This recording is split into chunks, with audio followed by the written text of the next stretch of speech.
Hi, JP. Gus Godsey, a director with the Coastal Virginia Chamber of Commerce. So glad you joined us for another one of our civic engagement platforms. With us today is a lady, and a nice lady, someone I've known for 25 years, wants to be your lieutenant governor here in the state of Virginia. Along with me, I got my buddies, the Rat Pack, are all going to be judging to see how well she does. And we'd like to welcome you, Winsome. Thanks for joining us. Thank you so much, JP. You know, you are still the happiest man in all of the country. You are so kind to remember. A lot of people forget when I got picked at. That was 15 years ago. Tell us a little bit about yourself and why you want to be lieutenant governor. Right. So, you know, I was elected here in, I represented parts of Chesapeake, Norfolk, and the good old Virginia Beach. So thank you all for sending me to the oldest continuously serving legislative body in the entire New World. That's right here in Virginia, the good old House of Burgesses, now known as the House of Delegates. So how did I get there? Well, you know, I'll start at the beginning. My father came to America August 11th of 1963. Now, that date is significant because just 17 days later, Martin Luther King Jr. gave his I Have a Dream speech. So I said to him, why did you come then? Because, you know, it was bad for us. You know, it was the height of the civil rights movement. And he said, because this is where the jobs were. This is where the opportunities were. And as I said, he came with $1.75 and a suitcase. And folks, he took any job he could find, put himself through school, started his career, and of course, you know, got the American dream. The house, became even a landlord. And now he's comfortably retired, moved from New York. And now he's, down in Georgia, got his guns, and he's living in a house that he built that's too big for him. And I tell him that, and he says, leave me alone. It's my money. So the wonderful American dream. Don't let He's my kind of guy. I bet I get along great with your dad. Tell us the hot issues. Lieutenant governor, obviously just a step away from the governorship. We saw that certainly almost happened here under the Ralph Northam governorship. Who knows what was going to happen there? I don't know if you want me to get into that, because I'm just going to say hypocritical, and I guess I'll stop at that because everybody knows what that's about.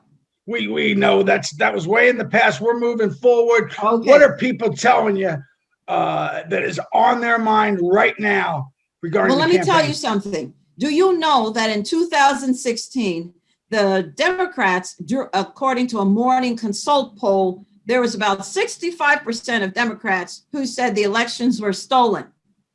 And now we have another Morning Consult political poll that tells us, according to 70% of Republicans, the election was stolen. So nobody's happy.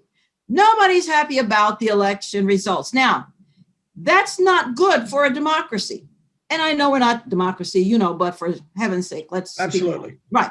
So that's not good, because what is going to happen eventually is one side is not going to like it, or both sides are not going to like it. And then there's going to be some real problems, some real violence going on, because it's one thing to lose an election fair and square. But if you think that it was stolen, then there's going to be some problems to come. So here's my deal. And this is what I'm hearing. And that's why, folks, this is going to be my very first bill. Ballot box reform, ballot box integrity. You heard it here, folks. I have a new phone. Don't know where it is. Here it is, my new phone. I broke it 2 weeks ago. I needed to have a picture ID to get a new phone. How is it possible that I need an ID to get a phone, but I don't need an ID to come and vote? I don't know. I've never understood that either. And it's mind-boggling how the media has turned that into a racial issue. What in God's name has that to do with race? Right, because you see, here's what the setup is. The Democrats, and as I figured out, their love is poison. And so they make problems, they create crises, and then when the problems start happening because of the crises, the one pitted against the other, then they come right up the middle, the Democrats, and come as the problem solvers when they were the ones who created the problem in the first place. I don't need a political savior. You all don't need a political savior. Black people, we don't need a political savior. Here's what we need. We need them to get out of the way so that we can get about our business, which is building our lives, building our children, building our nation. I mean, did I say building our nation? Yes. So here's Winsome Sears wants to be the lieutenant governor. And for the record, to all our Democratic viewers and all my Democratic friends, we are a nonpartisan chamber. We want to hear all views from all people. And we're going to have other Democratic candidates that are running for lieutenant governor that you're going to be able to hear their voices as well. What's the number one issue? Ballot reform. Ballot box integrity. Here's another thing. Folks, when I went to college, I borrowed the money from the government, student loans, and then the government never told me what school I had to go to. What did the government do? Ensure that the professors were accredited, the school was accredited, licensed, bonded, et cetera, et cetera. Here it is now. I have children and I want to send them to, K through 12 school. But the government says, no, your school is based on your address. And so if I can't have the resources to live in a school district that's good, then what happens is I'm stuck. I'm stuck because the money for my child to go to school, the government gives it to the school building instead of to me and you as the parent to decide where you want your child to go. So I say all that to say we need to have parental school choice now. Here's where the lieutenant governorship comes in, tying it all together.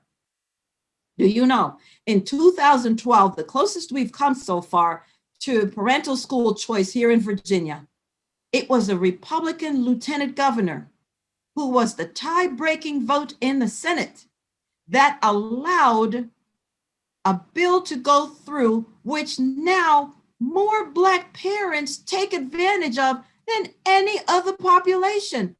And what does it do?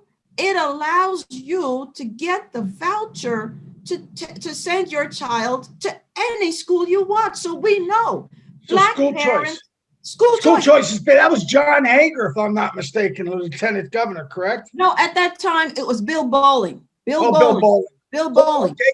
Yes. Good old Bill Bowling. So the Democrats didn't want that. But who's benefiting now? It's not white kids, it's Black kids. And there's a school, for example, in Virginia, in Norfolk right now, who almost 100% of the kids get that money that was passed by Republicans. And if it goes away, that school goes away. And there's three predominantly Black schools in Richmond who benefit from that money.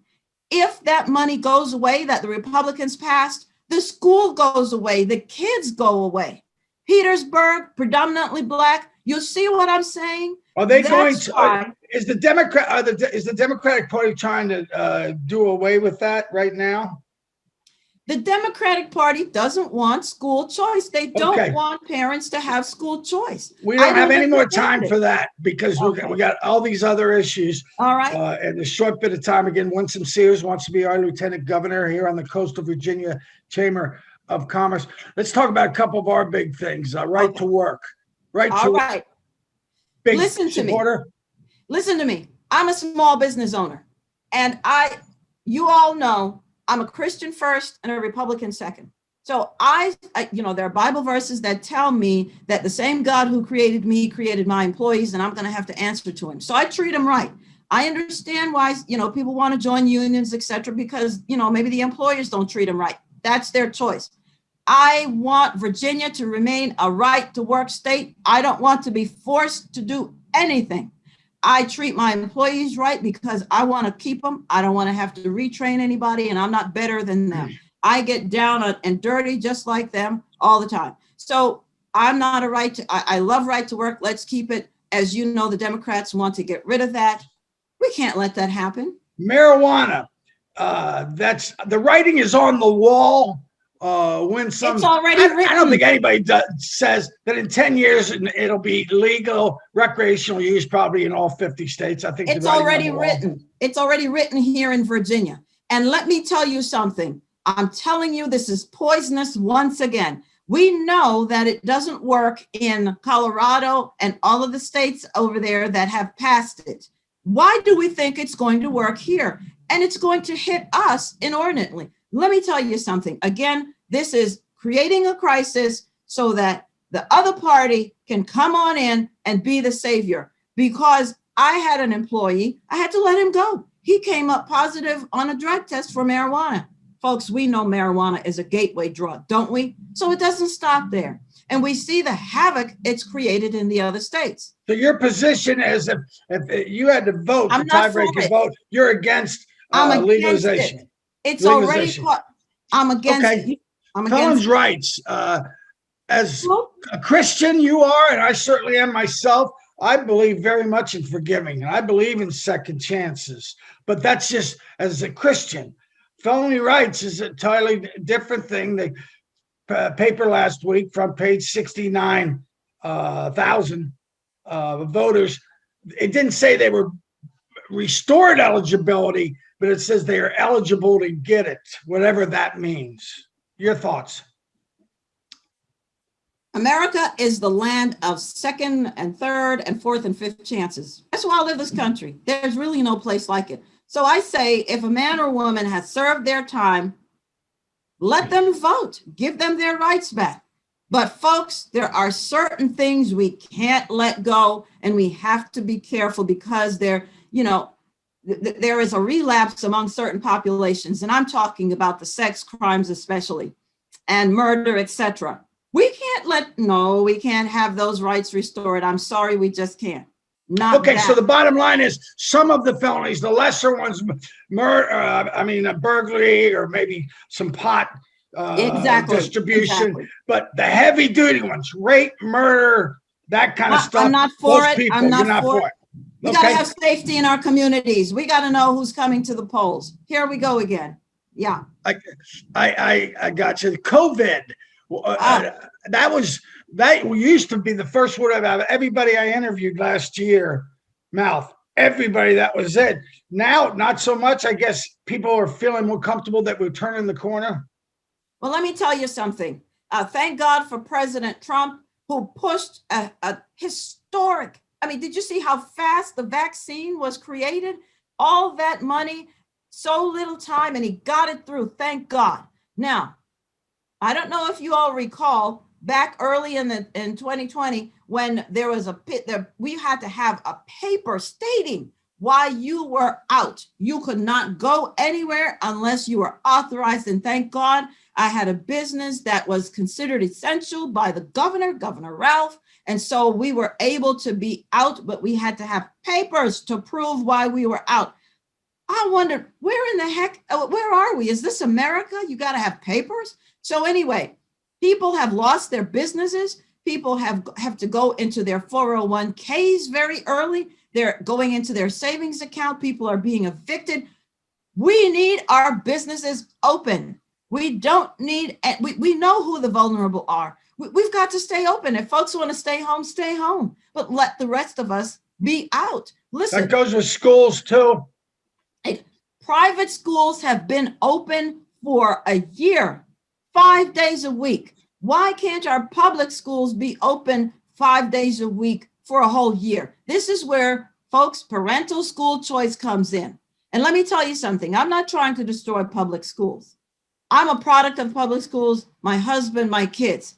We didn't have money to send anybody to private school. So I understand. What I'm saying is you give the money to the parent. The parent, if they want to keep their kids in the public school, thank you. If you want to homeschool, thank you. If you want to go to a private school, thank you. We just want the choice. We're the parents, not the government. Winsome Sears again with us on the Coastal Virginia Chamber of Commerce. She wants to be the chamber. She's very shy, meek, and mild every time I've been around her. She's just a little wallflower. Bless her heart. Hey, she's a fireball and certainly a lot of fun. Why don't you wrap it up for us and give the final pitch on why you're the best candidate to serve, or best person to serve as Lieutenant Governor of our great Commonwealth of Virginia. Right. So you know that President Trump got 44.9% of the votes here in Virginia to the Democrats, 50-something. Daniel Gade, wonderful gentleman, wonderful veteran, he got 43.6% of the vote to the Democrats, 40-something, 50-something. Gillespie, 45 to the. We're hitting a wall, folks. We're hitting a wall. And so that means that's all the libertarians, all the Tea Party folks, certainly all the Republicans, and then all the Republican-leaning independents. There's nobody else. We've got to go get new voters. Where are they? They're in the Democratic Party. Most of them are conservative. They just don't know it. I am the one to go get them. Why? Because I have the strategy. I have worked that strategy. This little booklet, I was president of National Black Americans to re-elect President Trump. We put this booklet in the 10 battleground states. We bought time on Black radio. We and other groups were able to get him 24% of the Black male vote. You understand what I'm saying? So we can do this. You can like who you like. You can like this candidate and like that candidate. This is not about like. This is about the governance of our Commonwealth. We're not playing around.